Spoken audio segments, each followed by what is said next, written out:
Nesse vídeo você vai encontrar os 10 mandamentos para quem quer arrebentar nas provas do vestibular e do Enem. Muito prazer para quem eu não conheço ainda, eu sou o professor Gustavo Reis e há 25 anos eu preparo alunos para as provas de matemática dos vestibulares e mais recentemente do Enem. Nesse meio tempo, além de ter tido um monte de alunos brilhantes, eu também passei em um vestibular para computação há muitos anos atrás.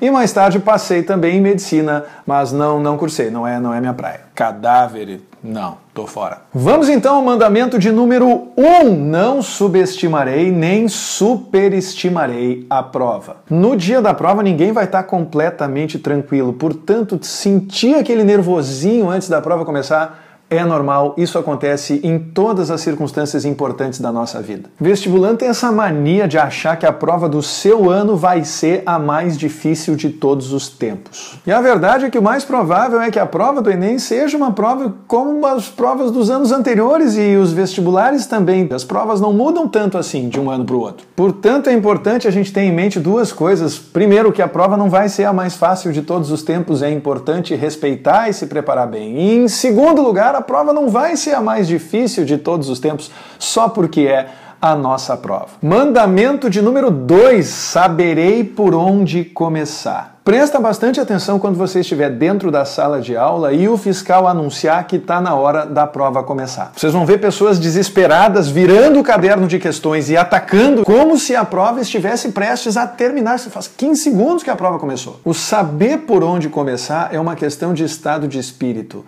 É fazer um reconhecimento inicial da prova a partir de uma leitura sem compromisso, que serve apenas para a gente identificar em que parte da prova está cada um dos assuntos que a gente estudou. Observa que isso representa apenas um mapeamento preliminar e você deve fazer essa leitura sem nenhuma obrigação de resolver qualquer questão, a menos que seja completamente irresistível. Tem questão que a gente lê e diz, não, eu sei fazer isso aqui, aí faz. Mas pode ter certeza, a melhor estratégia num primeiro momento é simplesmente fazer uma leitura leve, um reconhecimento inicial para a gente conhecer um pouco melhor o terreno onde a gente vai pisar. Mandamento de número 3, não deixarei a minha cuca fundir. Sabe por quê? Porque as pessoas hoje têm uma dificuldade muito grande para se concentrar por mais do que 10 minutos exagerando. Imagina ficar 4, às vezes 5 horas em cima de um conjunto de questões. A estratégia nesse caso é tentar explorar situações em que provas de áreas do conhecimento diferentes estão reunidas no mesmo dia. Por exemplo, no segundo dia da prova do Enem, a prova é de linguagens e de matemática, o que permite que a gente fique fazendo um ping-pong legal entre essas duas áreas do conhecimento para evitar que o nosso desempenho fique comprometido, caso a gente fique muito tempo focado em um assunto só. Mandamento de número 4, atacarei cada questão com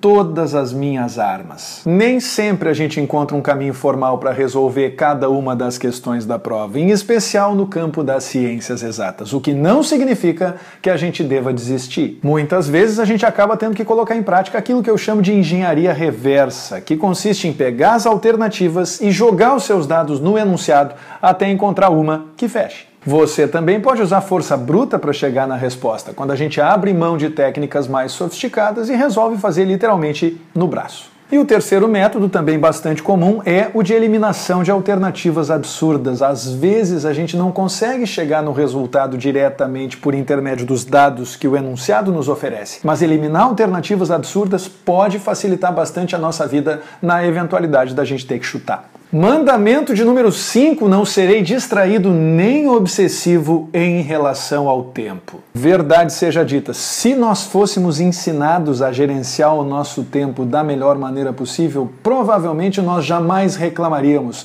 que 4 ou 5 horas é pouco tempo para fazer uma prova. O pior é que tem muita gente que perde tempo de prova preocupada com o tempo da prova. Isso não faz o menor sentido ficar calculando quanto tempo falta, quanto tempo já passou, quantas questões ainda tem para fazer, quantas já fez, quanto tempo em média ainda resta por questão. Isso é maluquice. E em provas como o Enem, o fiscal avisa, colocando no quadro de tempos em tempos, quanto tempo ainda resta de prova. É só isso que nós precisamos saber. Mais nada. Qualquer outro tempo que a gente invista relacionado ao tempo de prova é tempo que nós estamos perdendo, que nós podíamos estar dedicando para o que realmente interessa as questões. É claro que a gente também não pode ser distraído com relação ao tempo. É bom ter um certo controle da situação, mas não deixe isso se tornar um elemento central nas suas preocupações em relação à prova. Mandamento de número 6, não me constrangerei ao chutar na mesma letra tudo o que sobrar. Esse mandamento é difícil de colocar em prática, sabe por quem? Por quem estuda. Quanto mais a gente estuda, mais a gente se sente inibido diante da necessidade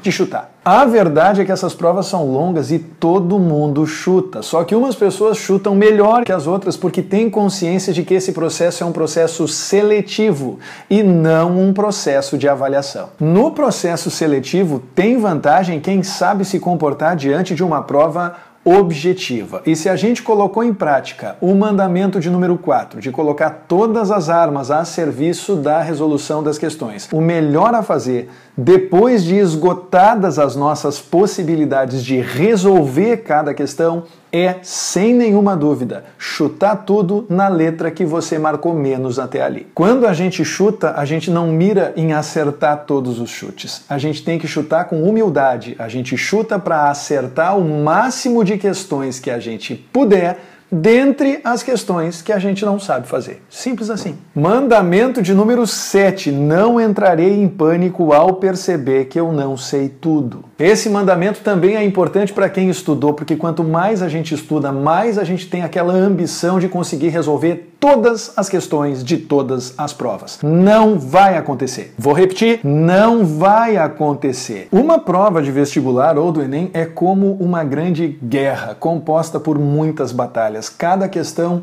é uma batalha. Perder algumas delas é absolutamente natural e não pode, em nenhuma hipótese, causar qualquer espécie de abalo emocional. Para vencer a guerra, a gente abre mão de vencer algumas batalhas com a maior naturalidade. Mandamento de número 8, não empacarei em nenhuma questão. Uma prova é composta por questões e é seu dever não permitir que nenhuma dessas questões vire uma questão de honra. Só perde o controle do tempo quem se deixa levar por determinadas questões que quase sabe. Repara, não são nem as questões que a gente sabe e nem as questões que a gente não sabe. As perigosas são as que a gente quase sabe. É importante vocês identificarem esse tipo de armadilha na prova e não transformar em tempo real nenhuma delas em uma questão de honra, em uma questão que vai te fazer investir 10 ou 20 ou até mesmo meia hora, quando podia estar atacando inúmeras outras questões que representam batalhas mais fáceis de ganhar. Quanto mais rápido você identificar uma dessas armadilhas,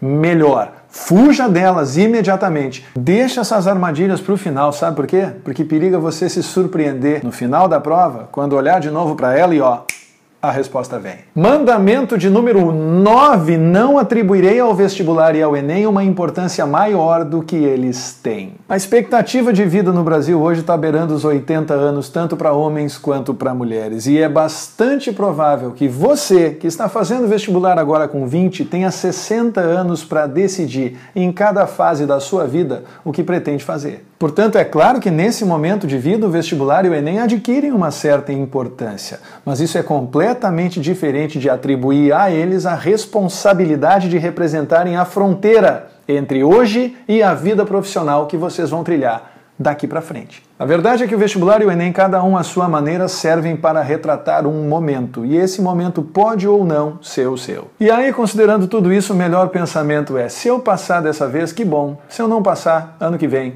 eu vou voltar mais forte. Mandamento de número 10, não, nunca, jamais mude de ideia. Esse conselho, na verdade, me deixa um pouco frustrado, porque faz 25 anos que eu tenho dado ele, faz 25 anos que as pessoas não me ouvem. Só existe uma situação em que é tolerável mudar de ideia. É quando você quer errar a questão, entendeu? Quando quer errar. Porque quando a pessoa muda de ideia, uma de duas coisas costuma acontecer. Ou ela muda de uma certa para uma errada, e aí ela se sente idiota, ou ela muda de uma errada para outra errada, o que faz ela se sentir meio burra. Essa é a verdade. São exceções às situações em que a gente muda de uma errada para uma certa. E isso se deve ao fato de que nenhuma outra resposta contará com o mesmo grau de convicção da nossa parte do que a primeira. brasileira. Portanto, por favor, levem isso em consideração. Guardem com carinho este último conselho e insistam para colocar ele em prática. A melhor resposta é sempre a primeira. Não mude de ideia. Se você gostou desse vídeo, dá um joinha e aproveita para se inscrever nos meus canais Clube do Enem e Estude Matemática. Se você quiser, também pode estudar matemática comigo online no estudematemática.com.br e no clubedoenem.com.br. Eu tenho também um site pessoal que resume tudo isso se vocês quiserem me dar a honra da sua visita. O link é gustavoreis.com.br. Por hoje era isso, um abraço, tchau!